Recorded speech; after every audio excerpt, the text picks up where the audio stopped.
When it comes to fulfilling our physical goals, such as changing our body shape, losing weight, having more tone definition, having a more positive relationship with your body, but more importantly, all these particular goals, making it stick, making it long term.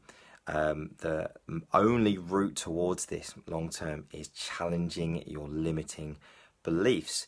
And these are limiting beliefs that all of us do have somewhere inside of us, but it's actually more in our subconscious than it is something that we're conscious of each and every day. Sometimes we do talk about it, maybe to certain people.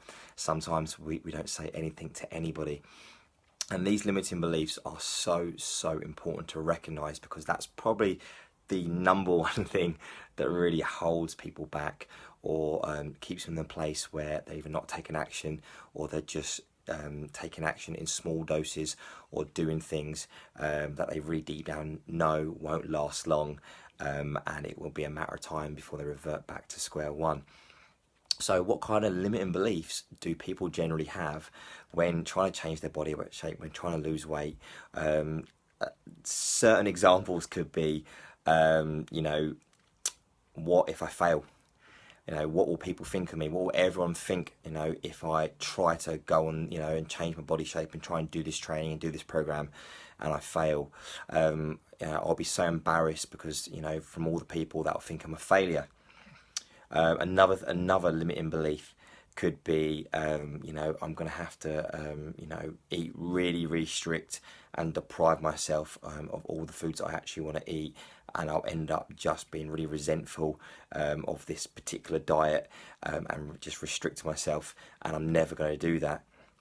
Another one might be that, I like to, my other half wants to go out and drink beer or have wine or go out for meals on a regular basis, and this is something that I enjoy doing with them, and this is something that I'm always going to do, and I'm never going to get results if I keep doing that.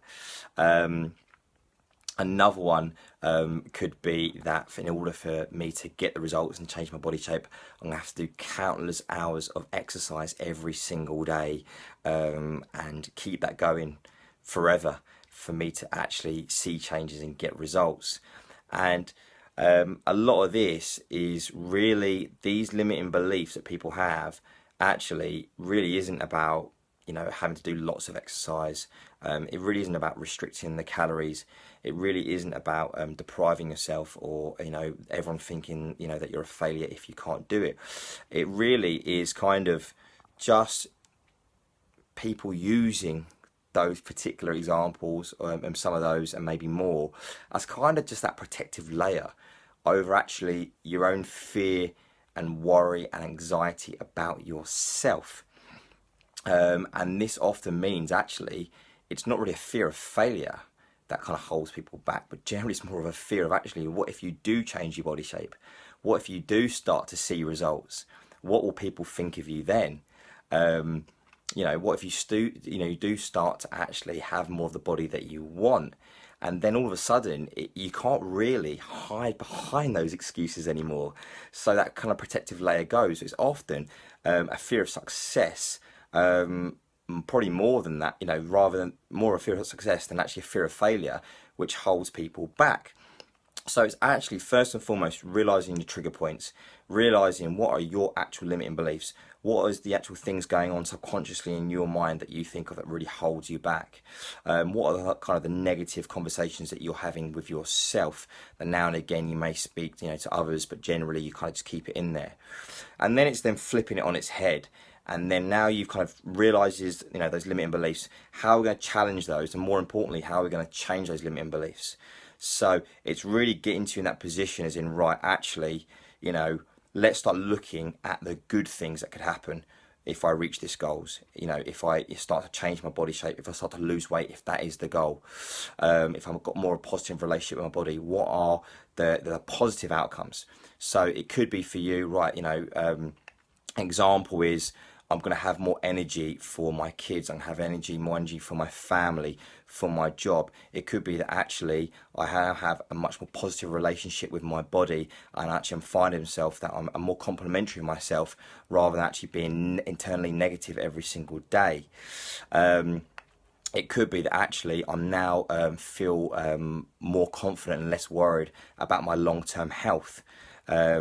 It could be that actually I feel like once I reach my goals, I'm going to have more mobility, and I feel that actually I don't feel stiff, and I feel like I actually can do the things that I want to do every single day. It could be actually that once I kind of reach towards my goals, I'm actually going to feel much more happy within myself. I'm going to feel like actually, you know, I can go out with my friends and not worry and have this constant addictive negative relationship with the mirror every single time before I go out. So it's really, you know, getting to a stage where you start working on what I call those I ams, those positive reinforcing statements, and really start challenging your limiting beliefs. But once again, it's still a matter of you actually identifying what your limiting beliefs are. Whether for you, it's, you know, you really feel deep down that for you to get your results, you've got to deprive yourself of you know, all the foods that you want to eat, or you've got to do countless hours of exercise, or, you know, it might mean actually that you can't go and spend time with your loved one or with family members and do the things that you want to do.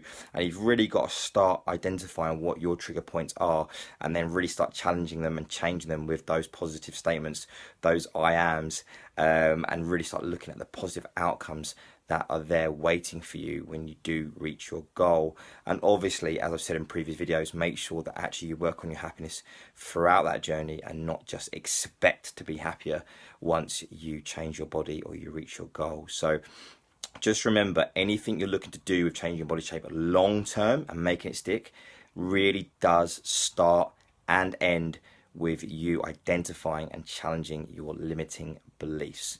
So just a quick video. You guys have a great night. Take care.